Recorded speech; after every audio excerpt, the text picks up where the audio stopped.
So there's 4 phases, as far as I know. As far as I think, anyway. First phase was the coronavirus. Getting the mask, wearing that, separating people, getting the peer pressure of wearing a mask or not as you're going into the stores when it wasn't required, but most people are wearing a mask and you're not, so you're the outcast, and that's the design for you to feel that way or not, to deal with eyes looking at you and judging you.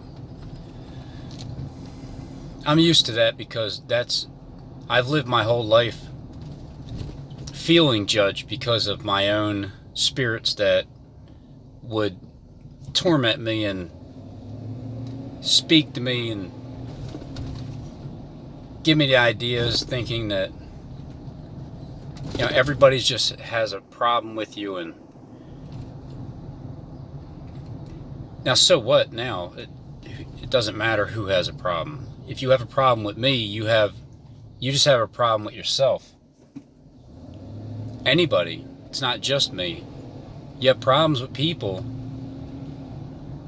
for underlying reasons like anger and interpretation of the Bible and of the world events. And we all have our opinions, ideas, and you express them.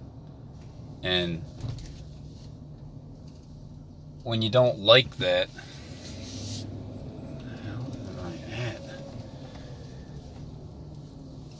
then you're going to judge other people for having different views as you.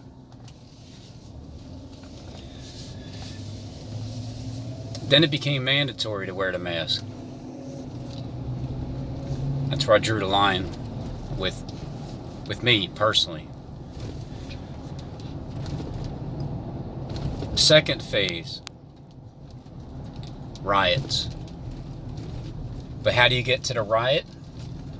Well, you have these two really good friends that work at the same nightclub. One of them's a cop. One of them's I don't know what Floyd is. I don't know if they're trying to consider him a criminal or I don't even know. I didn't even look into it. I just hear that he died. So the officer put his kneel down like Colin Kaepernick for 8 minutes and 46 seconds. Not 8 minutes and 48 seconds. 8 minutes and 46 seconds. A Colin Kaepernick kneel down. So he played dead. And this is the thing. When you have a different opinion towards, like, let's say these events that the TV's showing us that are not what it looks like.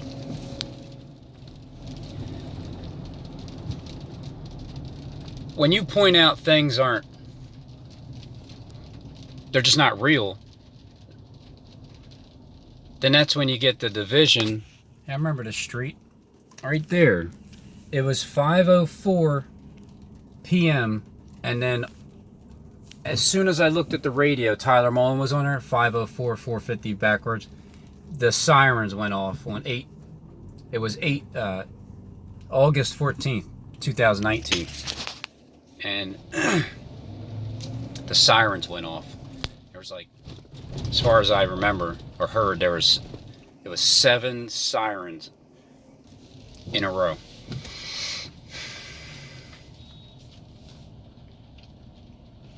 So you're considered insensitive because this guy died, and here you are saying that he didn't die, and that him and his, well, I didn't say it, other people said it. I'm just telling you, things are not what they seem on TV, but that's not even the point. The point is, are you going to fall into the trap, into the snare? Are you going to start hating people, being angry at the white man or the black guy for seeing this situation take place, this scene take place on TV? Does that piss you off? Well, if it does, you're falling into the trap. Because anger leads to judgment of others, and judgment to others leads to you judging and condemning yourself. The division that's caused with the mask, because now you're really separated. You either wear the mask or you can't come into this particular store. I don't know how many stores in America don't care for the mask deal, like mom and pop stores. For the most part, the bigger companies, they don't let you in without one. I mean, you can go in, but who wants to be that person that's gonna stir things up? I guess maybe some people are that way. And there ain't nothing wrong with stirring things up either. But if you choose to stir things up, I thought about it, but then it's like, what's the point of it? If you can't go in unmasked, then I don't want your business either. And I know it's the way that the whole entire system is going. If nothing and nobody stops it, this Antichrist system it's in play for the next 3.5 years. It's already happening right now.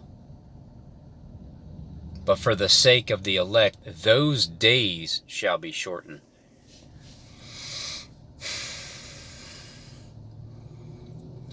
Phase 2. The killing of Floyd. Because the Floyd is coming. It's already here. The flood is here. May 24th, 2020 is the day that he was pronounced dead. And not only was it, was it a week later? Or 6 days later? 6 days later, the riots happened in Philadelphia, Center City. 2 days later, on the 1st, which was yesterday, today's June 2nd, 2020. 2 days later, the National Guard is standing there, right guarding the William Penn building.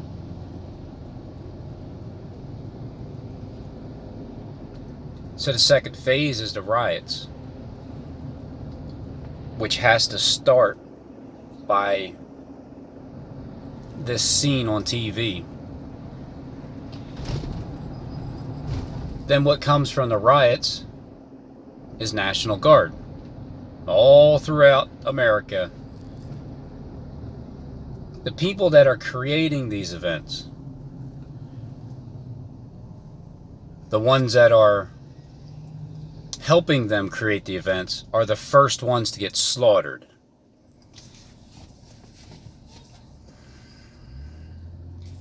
Because you help them. You help them do all this evil that's coming upon the earth that God's watching after. Just remember that. God created evil. God is good and evil.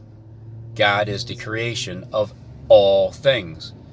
If God is good all the time, only good all the time, well then, where's evil? Did he not create evil? Isn't God all things? Everything works for the purpose of balancing things back out.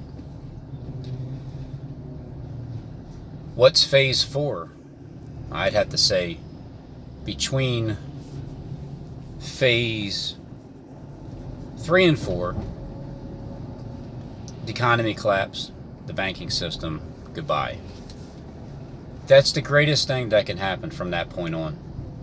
The economy collapses. Leave us alone.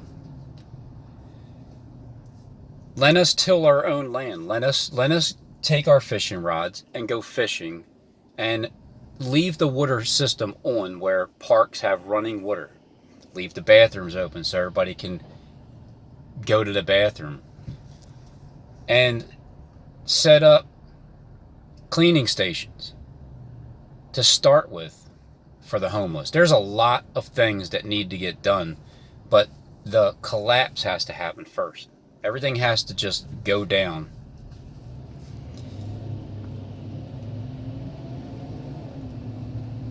Here's the thing that bothers me somewhat. All this evil is brought upon the earth. And then it's time for specific people that are evil and then turn to good. But the people that are evil and two eyes down, they're all for condemning, judging, killing, stopping, silencing, shutting up everybody, and just getting rid of people. Now, your masters, the ones that created this environment that we're in, this flat earth, globe. Yeah, it's flat in certain places. Sure, it's a globe in certain areas. When you do think outside the box, you realize we live in a box. And there's all kinds of dimensions inside of the box. And there's a flat plane that we live on, and there's an underneath plane. Well, I don't know if we live on that, technically. But there's an area underneath the flat plane that we live in, and that would be Earth down here in a pit. And then there's above area that is more a different world, and there's above that, there's the star and the sun and the moon inside of that firmament where lights were placed. America was man-made. It's just man-made. This is the eye of, this is the corona. I would be willing to bet, I don't know, $1 million that I don't have, that the shape of Earth, which is, God created the heavens and the earth. The men created this. Heavens, the airwaves, what you hear, the earth, the actual, the people in the earth. The earth, the sea, the multitudes. This illusion vein show that's going on.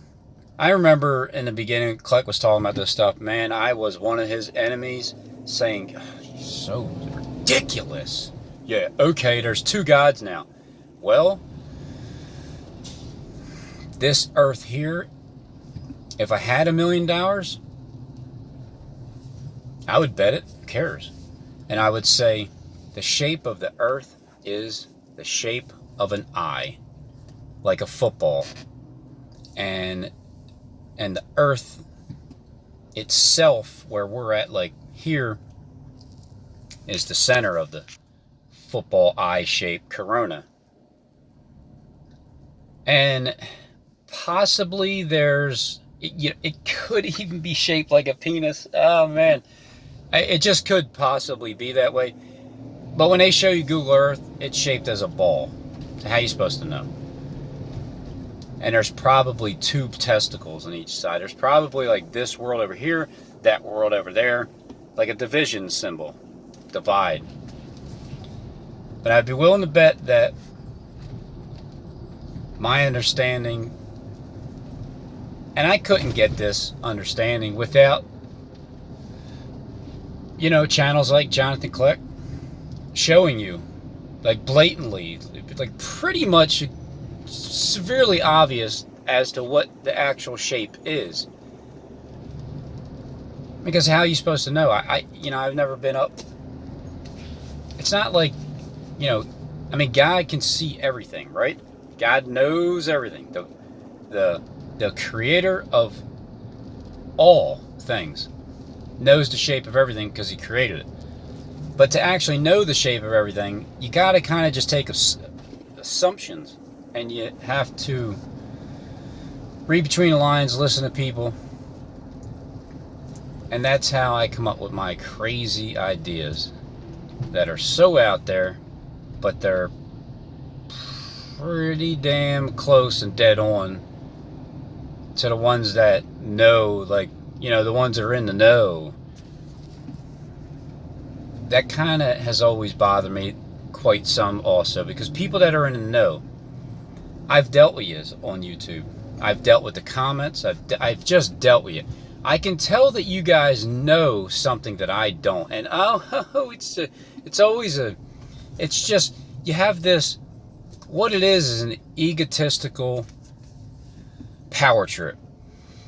Oh, I know what this is, I know what that is, and because I just know, and you're gonna go away, Rob. You're gonna go, bye-bye. I know where I'm going. I'm telling you where I'm going. I'm going to jail. I'm going to prison for bogus charges. Because I'm not committing any crimes. You don't even have to sin at all. You don't have to sin every day. That's another lie. People tell you, you're sinning every day. Are you? Are you? Well, maybe you are. But if you're consciously aware of what a sin actually is, a lot of it is, first of all, you gotta actually physically do something to create a sin. Murdering somebody, it's a sin. Stealing something, it's a sin. You gotta literally go into a store and loot it because, well, your boss told you that things are free. They're gonna be free. That's kind of part of the reason why, there's the evil part, but you always gotta see the good part. There's an evil part, looting and stealing, but the good part is the future is free. So it's kind of giving you a taste of what's free.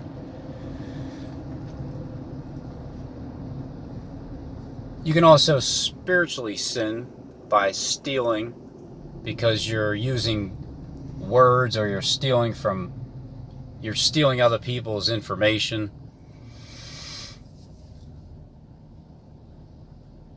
Murder.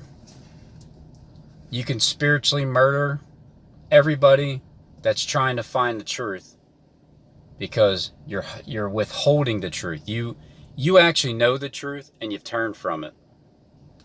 That church, the church that has the you once had your first love, but then you turned from it. The House of Israel.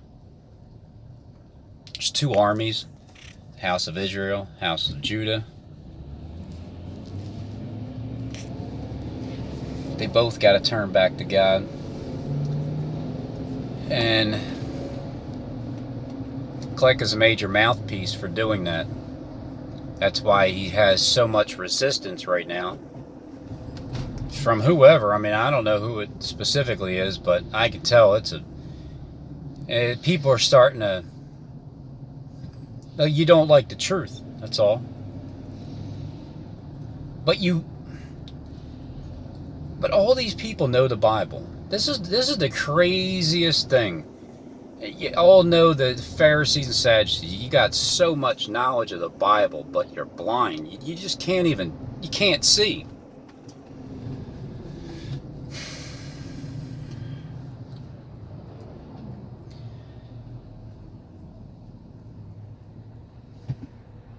These phases are happening. Back when the NBA shut down, the very first day, I did a video up on the roof at work by the step saying, get ready for house arrest. Get ready for martial law. Here we are. This is martial law. Now remember, I don't remember ever seeing martial law in the streets of Philadelphia surrounding the William Penn building.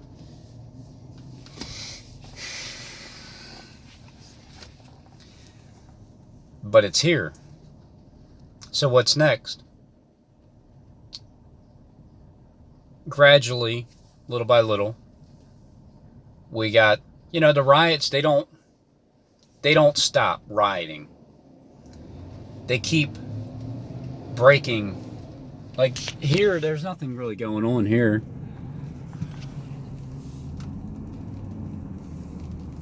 These streets. But the rioters, everything's set up. The cops block the roads because that's what Derek's telling them to do. They get command from the top and they just do their job. They all block the roads. All the protesters get out there. Then you have your hired, whether you're hired, whether you work for free because it's a free society, or you actually get money for it. You're hired to cause division. You're hired to place red bricks in certain areas so people can pick them up and throw them. You're hired to stage the event. And then the people are there, they're the ones that are following along with it, just judging people with their anger. They're usually the ones that actually do the damage. They're the ones that actually do kill people and hurt people because of their ignorance. The ones setting up the stage, like the two best friends that work at that nightclub together, the cop that got charged with third-degree murder, which I feel like that charge is coming in my direction when the bombing goes off at 17th JFK, because the people die, and then Derek will use that against me. Look, I mean, I understand.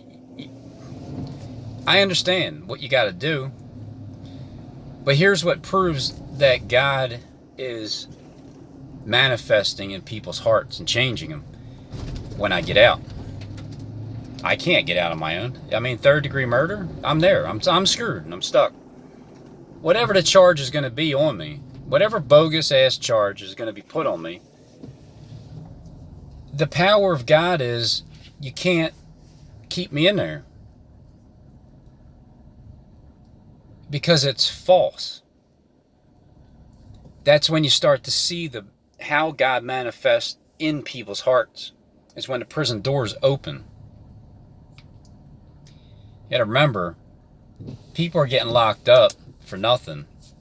And there's a place prepared in the wilderness for like 1,260 days or something like that, 3.5 years, while this Antichrist system happens. There's a big time refinement going on, and there's nothing anybody can actually do about it besides brace yourself and just try to stay on top of the damage.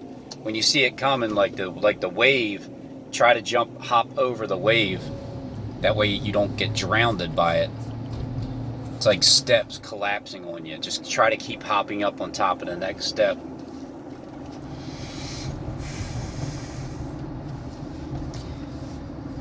Change of subject. It's my 9th day of fasting, and food is just whatever. It's when you stop eating it, I feel fine. I got all my energy. 9th day. So as of 5 p.m. today, I'll be going into my 10th day. The thought of food, it's an impulse thought. It's the same as anger. It's the same. This is the cure of everything. Just telling you from experience as I'm going through it right now. The cure of everything is fasting. But for how many days? 3 days is a good start. 7 days is a great thing to do. I've never went past 7 days, so I'm just in uncharted territory right now, and it does nothing but calm you. You can only stay calm because impulse thoughts like anger, let's say somebody cuts you off, it's an angerish thought. your impulse is to feel that jolt. When you get the when you get the impulse thought, you feel a jolt. The jolt sinks into your pit, and then it just irritates you, man. It just irritates you. Same thing as impulse thoughts of taking drugs. It's something that you can refrain from doing when you refrain from eating, because eating is the main thing that everybody does every single day. There's really nothing else that compares to it, because that the ability to stop doing it, and then the ability to stop thinking about it, and then the ability to just move on with life. Like, screw food. I mean, yeah, I'm going to eventually eat again. I have to, or else I'll die. I'm going to have a barbecue this weekend at a park with as many people that show up. And I'm going to cook for everybody, and I'm not going to eat a damn thing. I'm just going to enjoy spending time with family in the 90-degree weather in the new Galena Park, and go fishing and catch some fish and cook the fish while we're there too.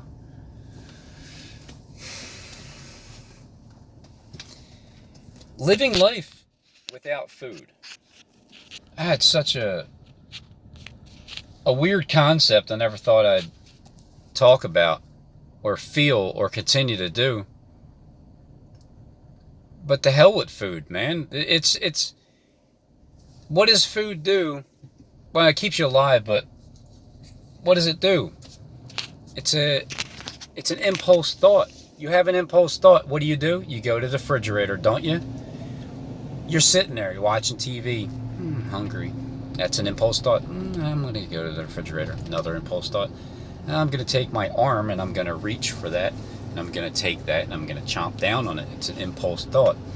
When you change your mind and say, nah, I'm not doing it, I'm not feeding into it, you become stronger mentally. That practice helps you continue to see things before the irritation starts in, because you know what the problem is with the people that are 2 eyes down? Stop eating. Do a fast. You know, I would give advice on how long. 10 days is really good. A really good fast is 10 days. 21 days, there's a reason why Daniel did this 21-day fast. And I also know that, well, I think anyway that, well, yeah, I know, it's spiritual too. It's spiritual, it's literal. Eating no pleasant bread, you know, nothing pleasant, it's not even a fast of, because it sounds more like eating no pleasant bread. Well, that means you're eating something then. You're just not eating pleasant bread, which isn't actually refraining yourself from eating food. But pleasant bread to me also is the Word of God, where you're just not consuming any of it. And I feel like that's the timeline of being in prison, where you're not technically eating anything that's pleasant because it's prison food. Again, that just gives me an opportunity to feed other people. Like, hey, you want my breakfast? I'm gonna trade me your milk for my entire breakfast. I can only, matter of fact, I can probably give away portions. Like, hey, I'll give you my pancakes for your milk. Oh yeah. Hey, I'll give you my grits for your milk. Hell yeah. I'll give you my orange for your milk too. I'll just fill up on milk and whatever. But this is my mindset already as I'm sitting in jail. You gain favor in people's eyes, and the reason why I like to gain favor in people's eyes is because they'll start listening to you with their ears. And I've never thought for a second that I would preach the word of God, because when I was in prison and I got transferred to the other Montgomery County prison after being situated in Bucks County, the one guy came into our cell. We had 3 of us were there in the kitchen block and the working block, and he would come in every day, preach, and then leave. And, you know, just dedicated, free, not asked for anything. And the one time, as soon as he was done, I was like, "So, Rob, you ready to start preaching everybody?" I'm like, "What? No way! I don't even really want to say the name Jesus out loud." To go from that to this, to preach to the entire world, through this device, and then the second half is, you know, face to face, to eye to eye, because this platform prepared me to do that. It prepared me to just absorb everybody's pain and frustration and judgments and demons, and hey, you know, whatever. I know I irritate people. I irritate myself. A lot of videos that, when I look back on it, even recent one, like, right, Robin, just stop, man. You get into this pattern of you just shut up.